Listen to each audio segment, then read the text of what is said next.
इंसान का वजूद और एहतियात, ये दोनों एक साथ आते हैं दुनिया में। इस दुनिया के इससे बड़ा क्या फलसफा है कि एक ड्राइवर एहतियात नहीं करता, वो 40 बंदे मार देता है। इंसान ने जो इस दुनिया में सबसे ज्यादा काम करना है ना, वो एहतियात करनी है। अगर आप एहतियात का दामन छोड़ देंगे तो फिर रूह आपके वजूद का दामन छोड़ देगी। बिस्मिल्लाहिर्रहमानिर्रहीम। अस्सलाम वालेकुम नाज़रीन, आप देख रहे हैं प्रोग्राम फैज़ आम और मैं हूं आपका मेज़बान सैयद साकिब हुसैन शाह। नाज़रीन मोहतरम, प्रोग्राम फैज़ आम में हम लोग फ़राज़ी साहब की किताब रोज़े क़यामत पर बात कर रहे हैं। इसके लिए फ़राज़ी साहब हमारे साथ स्टूडियो में मौजूद हैं, इनसे मिलते हैं और बात करते हैं। अस्सलाम वालेकुम फ़राज़ी साहब। जी वालेकुम सलाम। फ़राज़ी साहब, हम लोगों ने रोज़े क़यामत पर तकरीबन कमोबेश 30 से ज़्यादा प्रोग्राम कर लिए हैं। हम हर दफ़ा इसमें आपके लिखे हुए डिफरेंट टॉपिक्स को डिस्कस करते हैं। आज भी मैं एक टॉपिक आपके गोश गुजार करता हूं और फिर इस पे आपसे रहनुमाई लेते हैं। फ़राज़ी साहब, आप सफ़ा नंबर 259 पर लिखते हैं, ना समझ इंसान। इंसान को कोई अच्छी बात समझ नहीं आती थी, इसने दुनिया को जहन्नम बना दिया था। हर इंसान दूसरे इंसान की इस्लाह करता था, अपनी ज़ात को फरामोश कर देता था। हर इंसान खुदगर्जी करता था, सिर्फ इसको अपनी ज़ात नज़र नहीं आती। हर इंसान अपनी खातर जिंदा था, दूसरों के काम नहीं आता था। हर इंसान खुद को मुकम्मल तसव्वुर करता था, दूसरों को नामुकम्मल कहता था। इंसान कभी सच्चाई से खुदा से डरता नहीं था। इंसान कभी सच्चाई से मौत से डरता नहीं था। इंसान कभी सच्चाई से आखिरत से डरता नहीं था। इंसान को कभी रोज़े क़यामत का, रोज़े हिसाब का खौफ नहीं था। इंसान अल्लाह ताला की इबादत में बहुत कमज़ोर था। इंसान चाहता तो इस दुनिया से ही जन्नत लेकर जाता। इस दुनिया और उस जहां की हर चीज़ इंसान के लिए बनाई गई थी। इंसान सबसे ज़्यादा नुकसान अपनी ज़ात को देता था। अच्छा फ़राज़ी साहब, मैं आपसे ये जानना चाहता हूँ कि क्या आज का इंसान उतनी एहतियात कर रहा है जितनी एहतियात रिक्वायर्ड है? ये खैर बड़ा अच्छा आपने एहतियात का जुमला इस्तेमाल कर लिया। इससे पहले आपने कहा कि इंसान जन्नत का, आपने कहा कि इंसान जन्नत यहीं से लेके जाता है। अगर इंसान चाहता तो यहीं इसी दुनिया से जन्नत को लेके जाता। असल जिंदगी, रूह, जिस्म, दुनिया, कुर्रा अर्ज़, ये बुनियादी तौर पे है ही जन्नत दोज़ख की स्ट्रगल है, आखिरत है ना जी। हमें यहाँ सारी स्ट्रगल जो हम करते हैं वो आखिरत के लिए करते हैं। फिर आपने एहतियात का जिक्र किया। शाह साहब, एहतियात जो है ना, ये इंसानी वजूद का सबसे बड़ा अमल है। बहुत खूब। सबसे बड़ा ये अमल है इंसानी वजूद का, जो इंसान कम सोचता है कि एहतियात भी कोई चीज़ है, इसको भी करना है, ये भी लाजिम है। अगर हम 20 या 25 या 30 घंटे बैठ के इस पे बात करें, आपने ये जो ऐनक लगाई हुई है, ये आपने किस लिए लगाई है? नज़र की एहतियात की है आपने जी। मतलब आप समझते हैं कि मुझे कम नज़र आ रहा है, तो आपने अपनी नज़र की एहतियात कर ली, ऐनक लगा ली। और मैं दिमागी खुलिये से इसका आगाज करता हूँ कि इंसान के दिमाग के अंदर एहतियात वाला, केयर वाला जो खुलिया है ना, आप कहेंगे मैं हर चीज़ का खुलिया निकालता हूँ। एहतियात वाला, केयर करने वाला बहुत बड़ा खुलिया है। उसका एक बहुत बड़ा महल है, उसका एक दरवाज़ा है। जिस आदमी ने एहतियात के खुलिये का दरवाज़ा खुला रखा, उसने अपने माल की हिफाजत की, उसने अपनी जान की हिफाजत की, उसने अपने मुस्तकबिल की हिफाजत की, उसने अपने हाल की हिफाजत की, और उसने अपनी आकबत की हिफाजत की। अल्लाह अकबर। ठीक है ना जी? जी। जब वो एहतियात करेगा, अब कहीं से भी इस बात को आप शुरू कर लें, इंसान को जब अल्लाह ताला शासब इस दुनिया में भेजता है ना, तो वो पहले 2, 4, 6, 8, 10 माह माँ का मोहताज होता है। फिर जब वो थोड़ा थोड़ा चलने लगता है तो फिर उस पर दुनिया का दबाव पड़ता है, एहतियात का, मजहब का, दीन का, या किसी और दुनियावी फलसफे का उस पर कोई दबाव नहीं होता। आप देखते हैं घर में, आप आपके छोटे छोटे बच्चे हैं, आप बैठे हुए हर वक्त बच्चों का ख्याल करते हैं, अच्छा वो बिजली के तार को हाथ न लगा देना, वही ऐसा न करना जी। वो जूता उठाता है, आप नहीं नहीं गंदा फेंको। यानी 4 साल तक आप दिन में 100, 200, 400 बातें बच्चे को जो सिखाते हैं वो क्या है? एहतियात की बातें। बहुत खूब। अब मेरे बेटे का बेटा 1 साल 1 माह का है, वो अभी 2 माह पहले वो जमीन से जो चीज उठाता था मुंह में डाल लेता था। मैंने उस पे 30-40 दिन खर्च किए उसको ये एहतियात सिखाने की कि ये कोई ऐसी चीज ना मुंह में डाल ले जो उसके गले में फंस जाए या कोई गंदी चीज हो। अब मैं उसको अपने मुंह में वो चीज डाल के फिर उसको थूक के फिर बता रहा हूं ऐसा नहीं करना। हालांकि बच्चा बोलता नहीं है, वो छोटा बच्चा है, छोटा बच्चा। आप बिलीव करें कि वो 13 महीने का बच्चा है। अब कल की बात है कि वो एक तीला उठाया, उसने ला के मुझे दे दिया।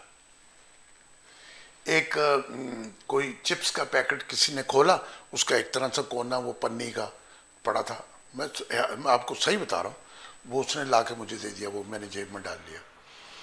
अब उस बच्चे को ये बात समझ आ गई कि ये चीजें मैंने मुंह में नहीं डालनी। बहुत खूब।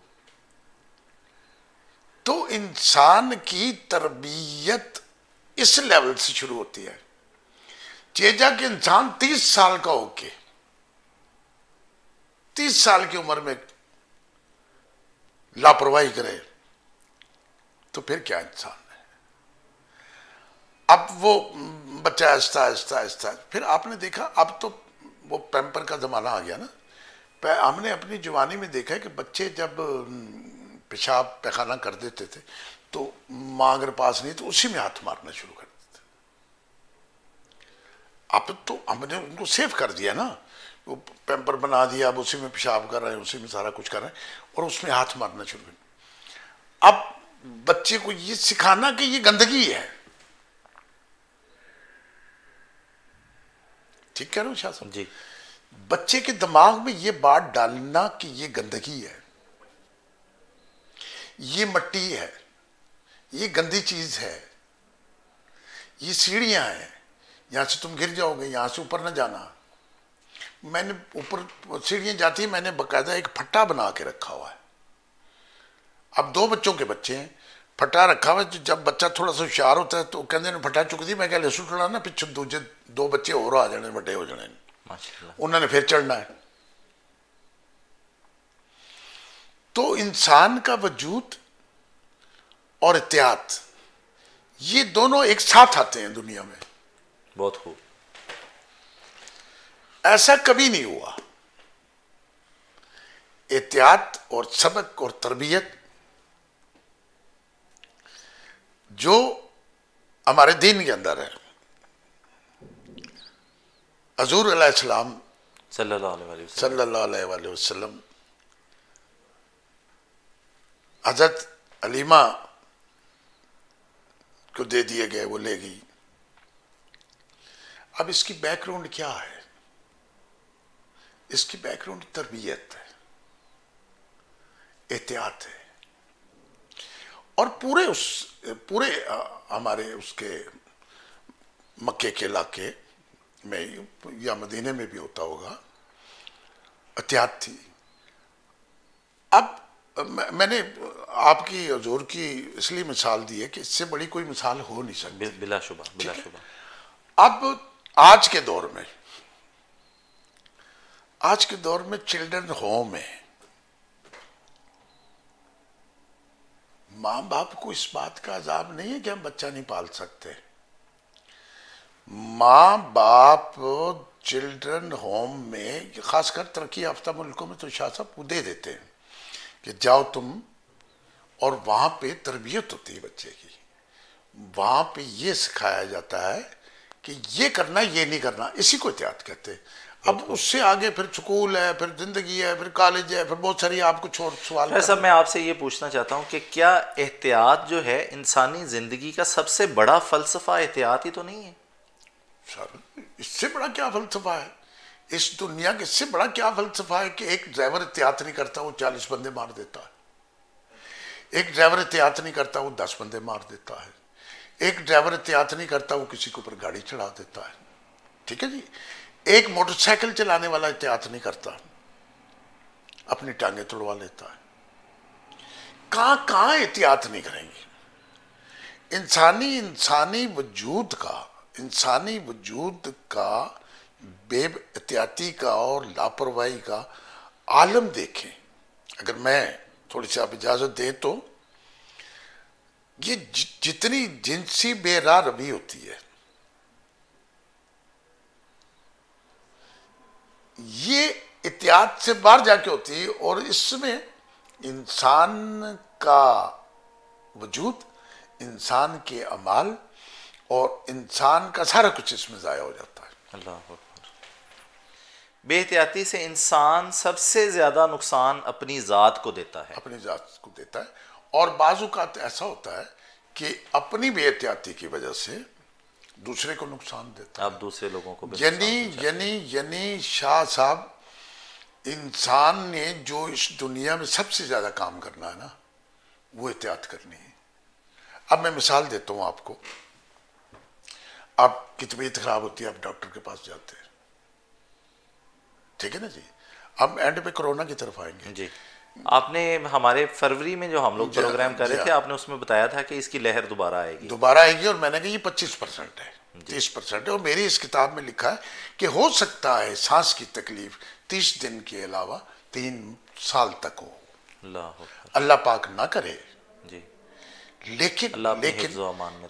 लेकिन इसका आखिर में दूसरे पोर्शन में बात करेंगे। डॉक्टर जो आपको दवाई देता है ना जी, किसी को दवाई देता है, मुझे देता है, किसी को देता है, वो दवाई देने के बाद फिर सारी एहतियाती तदाबीर लिखता है। आपने केला नहीं खाना, आपने चावल नहीं खाना, आपने ये नहीं करना, आपने ये नहीं करना, ठीक है जी। वो आपको एहतियाती तदाबीर बताता है। वो कहता है कि ये परहेज जो है, परहेज ये एहतियाती तदाबीर है। अगर आप परहेज करेंगे तो आप इस दवाई से ठीक होंगे, अदरवाइज आप उसी हालत में 3 दिन बाद डॉक्टर के पास जाएंगे, वो कहेगा तो आपने ठंडा पानी पिया है, मैंने तो थोड़ी सी कोल्ड ड्रिंक पी थी। वो कहता है आपने एहतियात नहीं की, मेरी दवाई जो है वो आपकी कोल्ड ड्रिंक की नजर हो गई है। तो पुराने लोग, समझदार लोग ये कहते थे कि इलाज से परहेज बेहतर है, कहते थे ना। परहेज जो है ना जी, वो एहतियात का दूसरा नाम है, या ये कह लें कि उसका पहला नाम है। फ्रेज साहब, हमारा प्रोग्राम अपने इख्तिताम की जानिब बढ़ रहा है। हम लोग अपने नेक्स्ट प्रोग्राम में कोरोना के बारे में बात करेंगे। अभी आप कोई मैसेज अगर देना चाहें तो प्लीज़ अगर आप मैसेज ऐड करा दें। मैसेज तो ये है शाह साहब कि आप प्रोग्राम ख़त्म करने में बड़ी एहतियात करते हैं, ठीक है जी, और आप थोड़ी सी लापरवाही करें तो हम 2-4 मिनट आगे जा सकते हैं। यानी एहतियात इतनी बड़ी चीज़ है शाह साहब कि अगर आप एहतियात का दामन छोड़ देंगे तो फिर रूह आपके वजूद का दामन छोड़ देगी। अल्लाह अकबर। ठीक है सर, बहुत खूब, बहुत खूब साहब, बहुत बड़ा फिक्र बोले आप। जी जी सर। नाज़रीन मोहतरम, हमारे प्रोग्राम का वक्त ख़त्म हुआ जाता है। फ़ाज़िल साहब एहतियात पे बात कर रहे थे। हम अपने नेक्स्ट प्रोग्राम में फराजी साहब से ये इस वक्त जो कोरोना की लहर दोबारा आई है, जिसके बारे में फराजी साहब ने फरवरी में हमारे प्रोग्राम में बताया था कि ये दोबारा आएगी, उसकी एहतियातों पे बात करेंगे। हमारे साथ रहिएगा। मिलते हैं अपने अगले प्रोग्राम में। अपने मेज़बान को इजाज़त दीजिए। अल्लाह निगहबान।